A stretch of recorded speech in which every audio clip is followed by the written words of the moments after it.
Friends, target site IAS के YouTube channel पर आपका स्वागत है। मैं मधु सर एक बार पुनः आज का जो वीडियो है वो आपको एनआरसी के मुद्दे पर है और इससे पहले का जो वीडियो था जिसमें हमने सीएए के बारे में चर्चा किया था और नेक्स्ट वीडियो में मैंने कहा था कि एनआरसी पे चर्चा की जाएगी, तो उसी कड़ी में मैं आज हाजिर हूँ इस वीडियो को लेकर के। सर्वप्रथम आपको यह समझना है, इस वीडियो में समझने में आसानी होगी कि एनआरसी है क्या चीज़, और उसके बाद हम समझेंगे कि एनआरसी और सीए दोनों में क्या संबंध है और विवाद का क्या कारण है कि जो इतना विवाद हो रहा है। इन सारे तथ्यों को हम इस वीडियो में देखेंगे और एनआरसी क्यों लाया गया, क्या परिस्थिति उत्पन्न हो गई, ऐसी कौन सी परिस्थिति उत्पन्न हो गई कि हमें एनआरसी की जरूरत पड़ गई। इन सारे तथ्यों को इस वीडियो में हम देखेंगे, आप अंत तक बने रहेंगे। जैसा कि आप देख रहे होंगे, ये इंडिया का एक छोटा सा मैप बनाया गया है, पार्ट है जो इस साइड तरफ पूर्वी तरफ है। आप इस नक्शे को पुनः आप देखेंगे जब, तो ये मान लीजिए कि इंडिया का मैप है और इधर ये बांग्लादेश है। तो आपको पता होगा जब देश हमारा आज़ाद हुआ था 47 में, तो बड़ी संख्या में लोगों का क्या हुआ था, माइग्रेशन हुआ था। यानी कि बहुत सारे लोग जो यहाँ बसे हुए थे, उनकी इच्छा थी कि नहीं हम यहाँ नहीं रहेंगे, वो चल के आ गए इंडिया में। बहुत सारे लोग ऐसे भी थे जो इंडिया में रह रहे थे, वो कहाँ चले गए, माइग्रेट होकर बांग्लादेश में। उस समय बांग्लादेश नहीं था, उस समय वो पूर्वी पाकिस्तान का ही एक पूर्वी भाग था। पाकिस्तान तो इधर है भाई, तो पाकिस्तान का मेन ये पार्ट था और ये पार्ट इधर पाकिस्तान था। अब सोचिए कि बंटवारा कैसा हुआ था कि सारा एक देश जो है दो जगह रह रहा है, एक इधर है एक इधर है। तो आप इसको देखिए, ये पूर्वी पाकिस्तान था। फिर क्या हुआ, धीरे धीरे करके कुछ लोग जो है जिनकी ज़मीन जायदाद थी, या कुछ लोग ऐसे भी थे कि जो अपनी जननी जन्मभूमि को नहीं छोड़ना चाहते हैं, वो भले ही किसी धर्म से बिलोंग करते थे, वो इधर नहीं आ पाए, ना इधर का उधर जा पाए। यही समस्या की मूल जड़ थी। यानी कि बंटवारा तो हुआ, लेकिन पूर्णतः जिस उद्देश्य के लिए बंटवारा किया गया था वह पूरा नहीं हुआ। और फिर क्या हुआ, धीरे धीरे आगे चल करके क्या हुआ कि जब यहाँ पे हिंसा होने लगी एक खास धर्म के लोगों के या अल्पसंख्यक जो थे, जिनकी संख्या कम थी, उनके ऊपर जब अत्याचार होने लगा, तो फिर यहाँ के लोग धीरे धीरे क्या होने लगे, भागने लगे। भाग के कहाँ जाएंगे भाई, इधर आएंगे हमारे पश्चिम बंगाल की तरफ, उधर जाएंगे तो कहाँ जाएंगे, असम की तरफ। और धीरे धीरे ऐसा होते रहा, बड़ी संख्या में लोगों ने पलायन किया।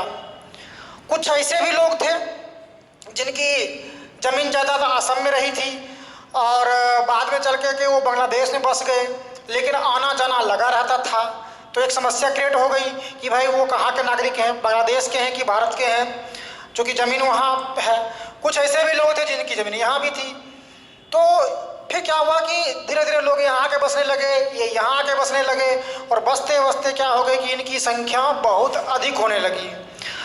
अब क्या हुआ, जब इनकी संख्या अधिक होने लगी तो यहाँ के जो मूल निवासी थे, जो बरसों से रह रहे थे, उनकी संख्या कम हो गई और इन जो माइग्रेटेड लोग थे इनकी संख्या बहुत अधिक होने लगी। या कुछ जिलों में ऐसा भी हुआ कि उनकी संख्या अधिक हो गई, यानी बहुसंख्यक हो गई। यानी जो भाग के गए वो बहुसंख्यक हो गए, उनकी संख्या अधिक हो गई। अब बताइए, कोई जिला है, मान लीजिए उसकी जनसंख्या मान लीजिए कि 1 लाख है, अब बाहरी लोग आकर के 2 लाख बस जाएगा, तो भाई चुनाव में कौन जीतेगा, बाहरी लोग जीतेगा। नौकरी में किसके ऊपर ज़्यादा मिलेगी, क्योंकि उनकी संख्या अधिक है तो संभावना है उनको ही नौकरी अधिक मिलेगी। तो समस्याएं क्रिएट होने लगी और असम के कई जिलों में ऐसी स्थिति उत्पन्न हो गई कि जो माइग्रेटेड लोग थे, जो भाग के बांग्लादेश से या उस समय पूर्वी पाकिस्तान से जाकर के वहाँ रहने लगे, तो उनकी संख्या अधिक हो गई और वहाँ के स्थानीय लोगों ने क्या किया, विरोध करना प्रारंभ किया। फिर क्या हुआ, जब आपको पता होगा जब बांग्लादेश का निर्माण हुआ 1971 में, तब क्या हुआ, उस समय जब लड़ाई चल रही थी 1971 का, भारत और पाकिस्तान के बीच युद्ध हुआ, तो उस समय में क्या हुआ कि पाकिस्तान की जो सेना थी पूर्वी पाकिस्तान के जनता पर काफ़ी अत्याचार कर रही थी और यहाँ के जो लोग थे वो भाग भाग कर अपनी जान बचाने के लिए इंडिया में प्रवेश करते गए और उनकी संख्या चूंकि लाखों में थी और उसी समय शरणार्थियों की समस्या उत्पन्न हुई थी। और भारत जब पाकिस्तान के साथ युद्ध हुआ तो पाकिस्तान जिसमें बुरी तरह अपराजित हुआ और बांग्लादेश नामक एक नए देश का क्या हुआ, एक उदय हुआ। लेकिन बहुत बड़ी संख्या में लोग जो है उस युद्ध में भाग भाग के कहाँ बस गए, आके असम में। जब बांग्लादेश का उदय 1971 में हो गया तब क्या हुआ समझिए, तब यह हुआ कि कुछ लोग तो वापस आ गए बांग्लादेश, लेकिन कुछ लोग ऐसे थे कि जो अस्थायी रूप से यहीं बस गए, वो वापस अपने देश जाना बिल्कुल नहीं चाहते थे। भाई जिन पे अत्याचार हुआ होगा, सोचिए, जिनकी संपत्ति लूटी गई होगी, वो क्या लौट के कभी जाना चाहेंगे? नहीं जाना चाहेंगे।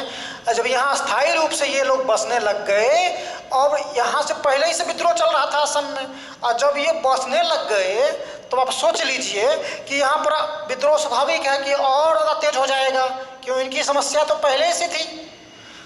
फिर क्या हुआ, यहाँ पर एक नए मूवमेंट का उदय हुआ और उस आंदोलन का नेतृत्व कर रहा था आसू, अखिल असम छात्र संघ, स्टूडेंट यूनियन। यह एक जो दल था, छात्र संघ था, इन्होंने काफ़ी विरोध प्रदर्शन करना प्रारंभ किया और यह विरोध प्रदर्शन जो है 1979 से तेज हो गई। विरोध तो पहले से चल रहा था, 1979 से यह तेज हो गई। और यहाँ के जो असम छात्र संघ हैं, इनका कहना था कि भाई हम अपने ही राज्य में ही हम ही अल्पसंख्यक हो गए और जो भाग भाग कर बसे हैं या अवैध रूप से घुस गए उनकी संख्या क्या हो गई है, अधिक हो गई है, या कहीं कहीं बराबर की श्रेणी में आ गए हैं या कहीं कम है। तो यहाँ के जो मूल निवासी थे उनको नौकरी का अवसर घटने लगा, उनके लिए कम स्पेस बचने लगा और ज़मीन पर दबाव पड़ने लगा, तरह तरह की समस्याएं उत्पन्न होने लगी। अब ये आंदोलन चला, जब ये आंदोलन हिंसा का रास्ता अख्तियार किया तो फाइनली जा कर के 1985 में, कब, 1985 में 15 अगस्त 1985 को क्या हुआ कि असम छात्र संघ और उस समय सरकार थी किसकी, राजीव गांधी, इन दोनों के बीच में जाकर के 85 में एक समझौता हुआ। इसी समझौता का नाम दिया गया है आपको असम समझौता। जब काफ़ी हिंसा हुआ तो जाकर के 6 साल के बाद 1985 में 15 अगस्त को असम समझौता हुआ। उस समय केंद्र में राजीव गांधी की सरकार थी और किसके बीच समझौता हुआ, अखिल असम छात्र संघ जो मुख्य था और छोटी छोटी पार्टियां भी थी, समझौता हुआ। यह समझौते में तय किया गया, क्या तय किया गया कि 24 मार्च 1971 की मध्यरात्रि तक, या यूं कह लीजिए 25 मार्च 1971 से पहले, बात एक ही हो गई। 24 मार्च 1971 की मध्यरात्रि तक जो व्यक्ति भाग करके वहाँ पहुँच गए, कहाँ पहुँच गए, असम पहुँच गए या पश्चिम बंगाल पहुँच गए और वो वर्षों से रह रहे हैं, उसके बाद मध्यरात्रि तक जो पहुँच गए उनको तो नहीं भगाया जाएगा, लेकिन 25 मार्च 1971 के पहले जो आ गए उनको नहीं भगाया जाएगा, लेकिन उसके बाद जो आए, जो अवैध रूप से आ गए हैं, उनको अपने देश वापस जाना पड़ेगा। और उस समय की जो तत्कालीन सरकार, बाद में जो इंदिरा गांधी की भी सरकार थी, उन्होंने स्पष्ट शब्दों में कह दिया था कि भाई हमारे पास ऑलरेडी जनसंख्या बहुत ज़्यादा है, संसाधनों पे दबाव है, तो जो अवैध तरीके से घुस गए हैं हमारे क्षेत्र में, असम में या पश्चिम बंगाल में, उनको वापस जाना ही पड़ेगा। ये डेट आप याद जरूर रखिएगा, 24 मार्च 1971 के समझौता हुआ। अब यह हुआ कि वे जाना पड़ेगा, लेकिन समझौता तो हो गया, चुनाव संपन्न होते रहे, एक प्रकार से कह सकते हैं कि शांति बहाली हो गई, लेकिन लोगों का जो पलायन था थोड़ा बहुत करके जारी रहा और अवैध घुसपैठिए जैसा कि मैंने पिछले वीडियो में भी चर्चा किया था, अवैध घुसपैठिए किसको कहते हैं? जो कि बिना वैध दस्तावेज के आके इंडिया में रह गए, उसको कहेंगे अवैध घुसपैठिए। यह जो व्यक्ति जितना समय के लिए परमिशन लेके आया उससे अधिक समय तक रह गया और वापस नहीं गया अपने देश में, तो वो भी अवैध कहलाएगा। अब क्या हुआ, धीरे धीरे और लोग जाते रहे। अब ये क्या हुआ, इनका आंदोलन जो था, यह मांग के ये धीरे धीरे फिर प्रारंभ होने लगी कि भाई जो असम समझौता है उसका उल्लंघन हो रहा है, लोगों का पलायन पुनः जारी है। तो फिर क्या हुआ कि सुप्रीम कोर्ट, माननीय सुप्रीम कोर्ट के निर्देश पे असम में जो है एनआरसी की प्रक्रिया लाई गई। माननीय सुप्रीम कोर्ट के निर्देश पर क्या लाई गई? एनआरसी की प्रक्रिया लाई गई और 2019 में जा कर के इसका फाइनल पब्लिकेशन हुआ। ये 12-13 में ऑर्डर दिया गया था और ये जा कर के 19 में फाइनल पब्लिकेशन हुआ, जिसमें 19 लाख लोग जो है एनआरसी की लिस्ट से क्या हो गए? बाहर हो गए। मैंने उनका नाम जो था वो किसी भी देश, मतलब भारत की नागरिकता के साबित करने के लिए उनके पास कोई भी दस्तावेज था ही नहीं। उनकी संख्या लगभग 19 लाख थी। तो आप पूरा कॉन्सेप्ट समझ गए होंगे कि भाई क्या असम की क्या मांगे थी, बांग्लादेश से क्यों लोग वहाँ गए, क्योंकि यहाँ पे हिंसा जो था वो होने लगा था। वो कब तक था? अब समझिए कि वर्तमान समय में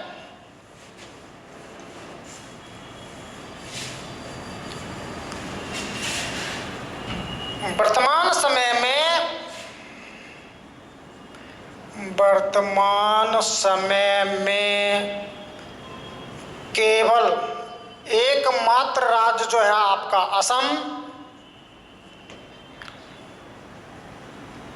एनआरसी लागू है। बहुत ही इंपॉर्टेंट क्वेश्चन है। भारत में जितने भी राज्य हैं उनसे में केवल असम एक ऐसा राज्य है जहां पर आपका एनआरसी लागू है और किसी भी राज्य में एनआरसी लागू नहीं है। और असम में सर्वप्रथम जो है 1951 में एनआरसी लाया गया था। उस समय जो असम में रह रहे थे लोग, उनका एक डाटाबेस तैयार किया गया था और जिनका जिनका नाम आया था उनको माना गया कि वो भारत के नागरिक हैं। और ये कब बनी थी? 1951 में पहली बार लाई गई थी। जो ध्यान रखिएगा, भारत में सबसे पहले एनआरसी कहाँ लाया गया था? असम में। कब लाया गया था? 1951 में। और अभी भी एनआरसी केवल असम राज्य में लागू है। जब लाया गया था तो उनका नाम शामिल किया गया। पुनः क्या किया गया कि 1961 में एक बार पुनः जो है उसको अपडेट करने का काम जब चला, अपडेट नहीं कर सकते, एक बार जो वोटर लिस्ट बनाने का काम चल रहा था, तो उसमें क्या हुआ कि पुनः 1961 तक जो लोग आ गए असम में जाकर के, यानी 10 वर्षों के बाद भी जो लोग धीरे धीरे करके 2-4 या सैकड़ों की संख्या में जो भी लोग जा रहे हैं उनका भी नाम क्या क्या शामिल कर लिया गया। और यह निर्णय लिया गया कि 1961 तक जो भी व्यक्ति यहाँ रह रहे हैं, चाहे वो माइग्रेटेड हो या नहीं हो, उनको भी वोटर लिस्ट में नाम शामिल कर लिया गया और वोट देने का भी अधिकार मिल गया। फिर क्या हुआ कि 1971 में जब युद्ध हुआ तब यह कहा गया कि 61 से 71 के बीच, उसी असम समझौते के प्रावधान के तहत है कि जो बीच लोग आए हैं 61 से 71 के बीच, उनको क्या होगा कि रहने तो दिया जाएगा लेकिन उनको वोट देने का अधिकार बिल्कुल नहीं रहेगा, यह कहा गया।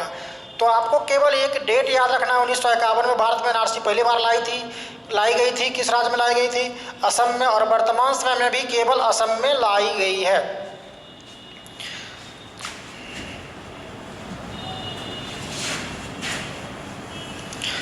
अब हम समझते हैं कि एनआरसी क्या है।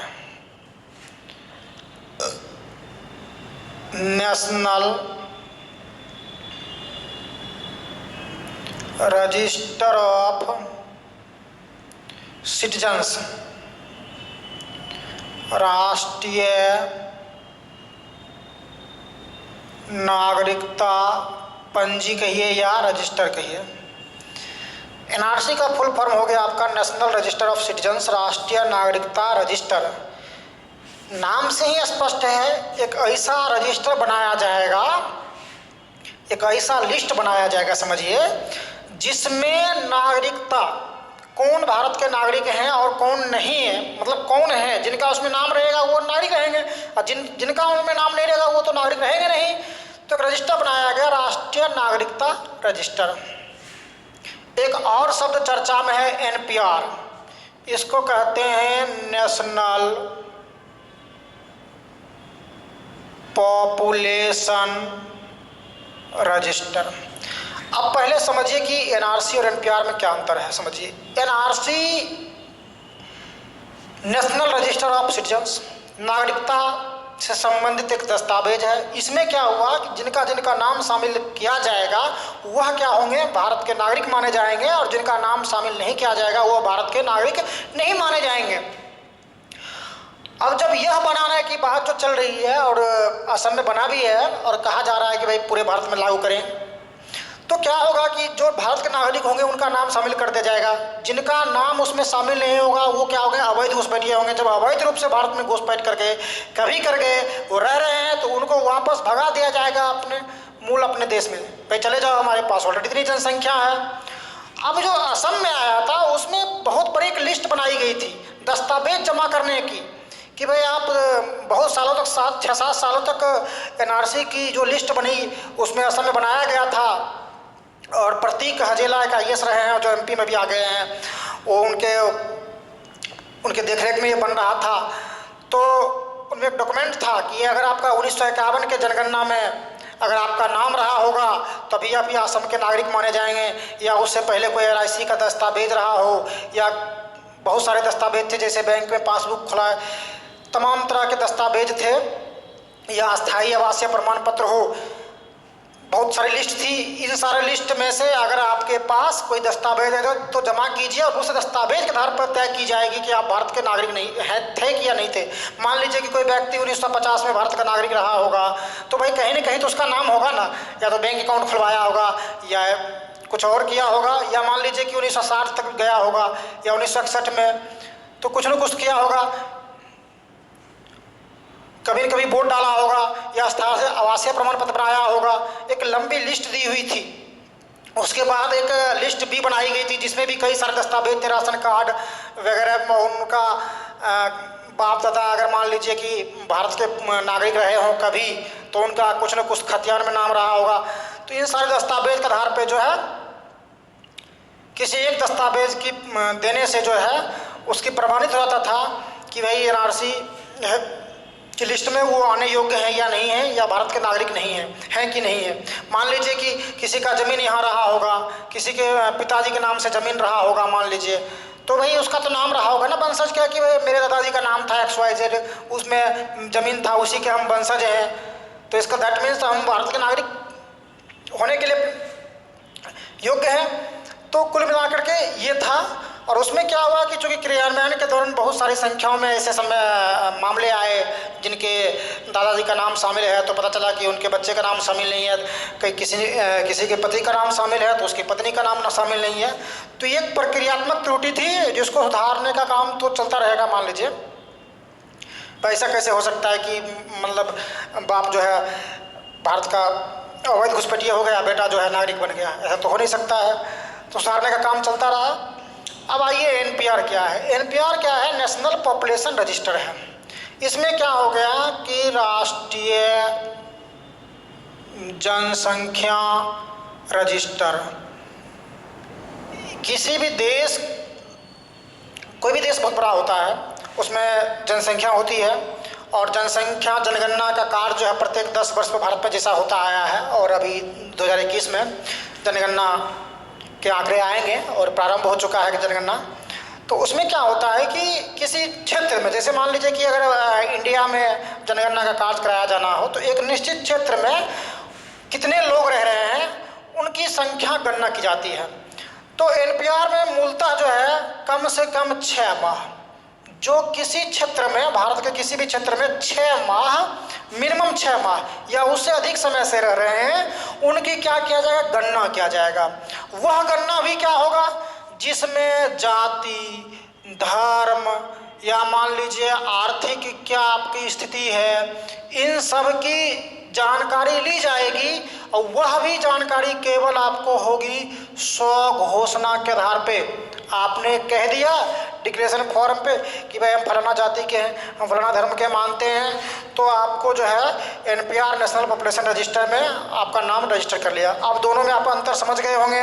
इसमें स्वघोषणा के आधार पर नाम शामिल कर लिया जाएगा, इसमें यह तय नहीं होगा कि अवैध रूप से थे आए हुए या नहीं है, वो नागरिक हैं भी कि नहीं है, इससे कोई मतलब नहीं है। यानी कि उस क्षेत्र में 6 महीने से अधिक समय तक जो व्यक्ति रह रहा है सबका नाम शामिल कर लेंगे, चाहे वो कोई भी हो। एनआरसी में क्या करेंगे, जो भारत के नागरिक हैं केवल उन्हीं को शामिल किया जाएगा, जो अवैध रूप से आ गए हैं उनको हम क्या करेंगे, बाहर कर देंगे। तो ये एनआरसी है और ये एनपीआर है।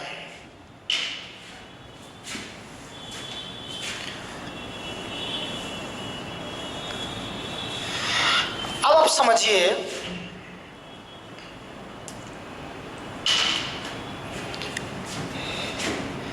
एनआरसी को जो लिस्ट आएगी उसमें यह आई है धर्म से कोई लेना देना नहीं है इसका।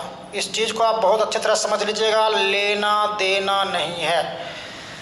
एनआरसी में धर्म से कोई लेना नहीं है। ऐसा नहीं है कि किसी खास धर्म के लोगों का हम नाम शामिल कर लेंगे, किसी खास धर्म के लोगों का हम नाम शामिल नहीं करेंगे, ऐसा कुछ भी नहीं है।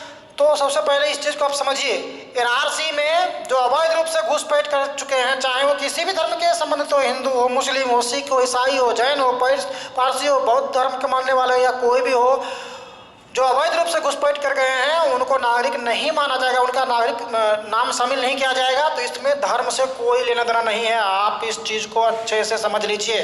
बहुत सारे जगह कन्फ्यूजन रहती है कि भाई धार्मिक आधार पे था, धार्मिक आधार पे एनआरसी की लिस्ट से कोई लेना देना बिल्कुल नहीं है।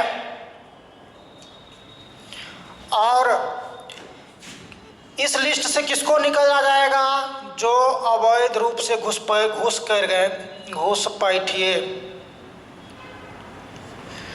जो अवैध रूप से रह रहे हैं उनको निकालने का बात है। तो एनआरसी में किसी भी धर्म से कोई लेना नहीं है। अब आते हैं कि भाई सीएए, जो लास्ट वीडियो में मैंने समझाया था, सीए क्या है, एनआरसी क्या है। तो सीएए नागरिकता देने का बात चल रही है भाई कि किस व्यक्ति को हम भारत की नागरिकता देंगे और किसको नहीं देंगे, उसकी इसमें चर्चा है। इसमें किसकी चर्चा रहेगी कि जो व्यक्ति भारत के मूल नागरिक रहे हैं उनका नाम शामिल किया जाएगा, जो अवैध रूप से घुसपैठिए हैं उनको बाहर कर दिया जाएगा। अब समझिए कि विरोध का कारण क्या है। विरोध का कारण यह है, जिसमें सीएए में था कि 6 धर्मावलंबियों को, जो मूलतः 3 देश, कौन कौन देश था आपको याद होगा, बांग्लादेश था और पाकिस्तान था और कौन सा देश था वो, अफगानिस्तान था। उनसे जो लोग आ गए हैं धार्मिक रूप से प्रताड़ित हैं, मुस्लिम को छोड़ करके 6 जो हिंदू जैन ये सब थे, तो उनको क्या किया जाएगा, नागरिकता देने का बात था। और एनआरसी में ना नागरिकता देना है ना किसी को हटाना है, केवल हमको ये पहचान करने का एक लिस्ट है कि कौन भारत के नागरिक हैं और कौन बिल्कुल नहीं है। अब विवाद का केंद्र बिंदु यही है कि भाई मान लीजिए कि एनआरसी में जो लोग नहीं आएंगे शामिल, उन सबको अवैध घुसपैठिए मान लिया जाएगा। तो उसमें सभी धर्मावलंबी के लोग होंगे, मान लीजिए हिंदू होंगे, मुस्लिम होंगे, बौद्ध होंगे, सिख होंगे, ईसाई होंगे, पारसी होंगे, जैन धर्म को मानने वाले होंगे, तमाम लोग होंगे जो अवैध रूप से घुस गए हैं। कहाँ घुस गए हैं, हमारे मुल्क में घुस गए हैं, असम में घुस गए हैं, बंगाल में भी बहुत सारी संख्या में लोग रह रहे हैं, और भारत के अन्य प्रांतों में भी आप देखिएगा बहुत सारे लोग घुसपैठिए के रूप में घुस करके रह रहे हैं। भाई हमारी जनसंख्या ऑलरेडी 130-135 करोड़ है, तो हम काहे घुसपैठियों को रखेंगे, हम काहे ना उसको भगाएंगे। अब उसमें एनआरसी में तो मान लीजिए कि लिस्ट हटा दिया जाएगा, और लिस्ट में से जो व्यक्ति मान लीजिए कि नहीं आएंगे वो अवैध मान ली जाएंगे, घुसपैठिए है।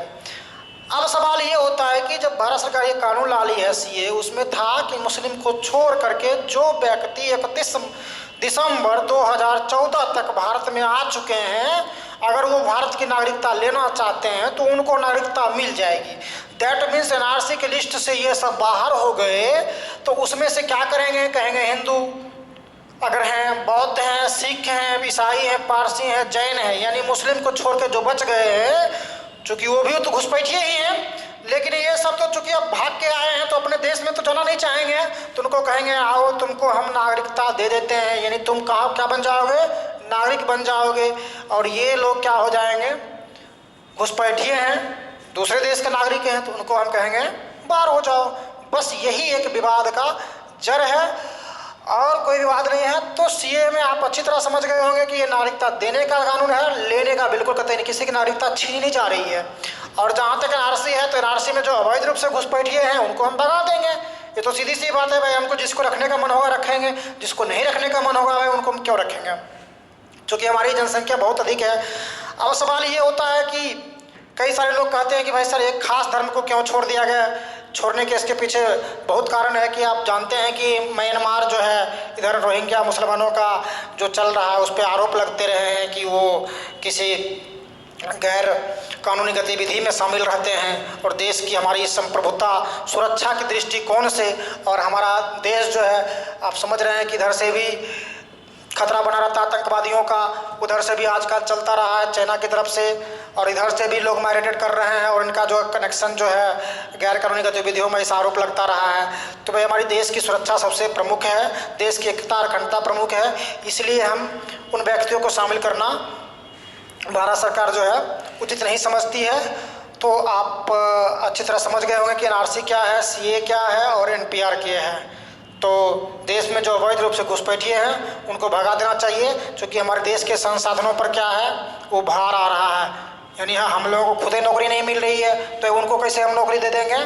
तो भाई अब अवैध रूप से घुस गए तो हमारे देश में क्यों आ रहे हैं? भाई आप अपने देश के लिए है। और सवाल यह भी उठता है कि जो व्यक्ति मान लीजिए आज़ादी के समय में भाग करके चले गए थे वहाँ, उनको यह देश प्यारा नहीं था, प्यारा था यह देश, तो उनको हम वापस क्यों लाएं? तो कई सारे विवाद के बिंदु हैं, पक्ष में भी कुछ तर्क हैं, विपक्ष में भी कुछ तर्क हैं। तो कुल मिला के आप समझ गए होंगे कि एनआरसी क्या है, सीए क्या है। सीए क्या है? नागरिकता देने का कानून है, नागरिकता हमको कैसे देना है, किसको देना है। एनआरसी एक लिस्ट है जिसमें इसका नाम शामिल किया जाएगा, वही भारत के नागरिक होंगे। धन्यवाद।